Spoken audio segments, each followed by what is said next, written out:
Actually, that was one of my questions here. What do you what's the hardest thing about making videos in your opinion? I think how long they take, John. You know, if you do one that other than just making a quick little video and then posting it like we all do, but if you actually say I'm going to make a more detailed video and plan it out, it takes a while. And then sometimes you don't say what you want to say the right way, and depending upon how you do that, you either edit that or reshoot it or let it go, and so that's the hard part. Oh yeah, I'm amazed how long it takes to edit a video. Just a 1 minute video can. Oh, excuse me. Come here to mommy. Okay. Come here to mommy. Just a 1 minute video can take 10 minutes just to edit. Right. And you keep saying the wrong thing over and over again. Oh yeah. Where'd your plate go? Before I started editing some of the videos, I thought you just had to make the entire video, in one go. Right. So if you look at some of my videos I made when I first got on YouTube, I kind of stumble a lot, and then they're very long. But I think the other thing too is it helps you as a speaker that you learn to formulate your ideas and get them out in a clearer manner.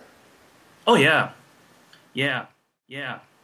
But I do find myself as well that the whole YouTube concept kind of goes into real life in a way, because when I say I like something, I say, oh, 5 stars, and people are like, what are you talking about? And so they look at you and say, what does that mean? That's great. I think it's great if people can just join kind of a movement like that, or just volunteering and things like that, especially I'm just going to do my little spiel here, but people in the WROL situation and the SHTF situations. Sure. I see a lot of people are fixated on the gear and the guns aspect and all that stuff. And in my personal opinion, you need to focus a lot more on information gathering and training, getting yourself training. And if you join kind of like the Scouts or the Civil Air Patrol or the Red Cross or a community emergency response team, you can get all this training for kind of free, and that's what you really need to focus on, because you get these great skills.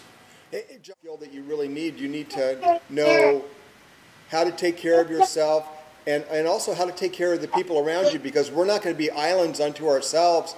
You're likely going to have to network and work with a close group of people around you.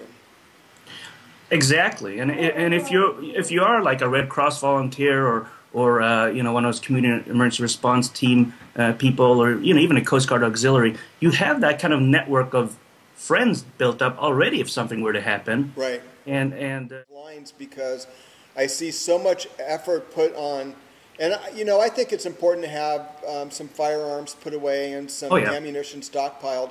But I think more important is planning and having a family plan on what to do if something happens, and having an idea of how you're going to approach things. Yeah, no, that's exactly right. And I started my disaster preparedness series, and that's still going to go on. So I might touch on that in future videos. Right. If you can get your ham radio license, that would be great. Great skill set to have. John, the bad thing is you're going to be in deep trouble, because there's a whole new world of gear. That's for sure. Yeah. I'd much rather go back into the Civil Air Patrol and get my license for them. now, do you? Oh, no, I was actually a ground pounder. Oh. I was the person that was on the ground, and we had the Cessnas flying around, and our job was to locate downed aircrafts. Mommy has more crackers. You can hear that. And a lot of people don't know that about the Civil Air Patrol, that they do like 80 to 90% of the inland search and rescues of downed aircrafts in the United States. Oh wow! So I didn't know that. So they have a whole ground support component, and you did that then? Yeah, they have a big ground support component, and also they have their Cessnas.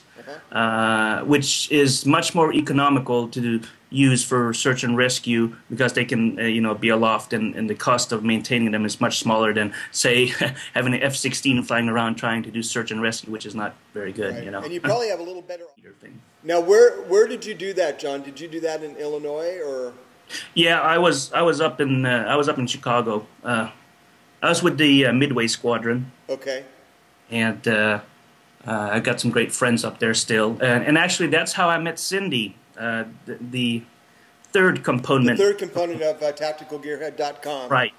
Right. That's how I met her. A friend of mine just actually he emailed me. He was actually blogging. He's in the Civil Air Patrol. I think he's a captain now. But he got to fly down with the Air Force to Haiti in a C-17. Oh, interesting. And he blogged about that for the Air Force because the Civil Air Patrol is a civilian component of the Air Force. It's their auxiliary, and you really have a great collection of Americans, giving up their voluntary time to join such an organization, and you gain so many skills. I mean, I got my medical first responders through the Civil Air Patrol when I was there. Where else can you do that, except in that venue, I think, most effectively? Yeah. So that's what I'm talking about, just get your skill sets together. Oh, yeah, that's for sure, even handing out mail at a hospital or something like that, you can make a difference in somebody's life, Right.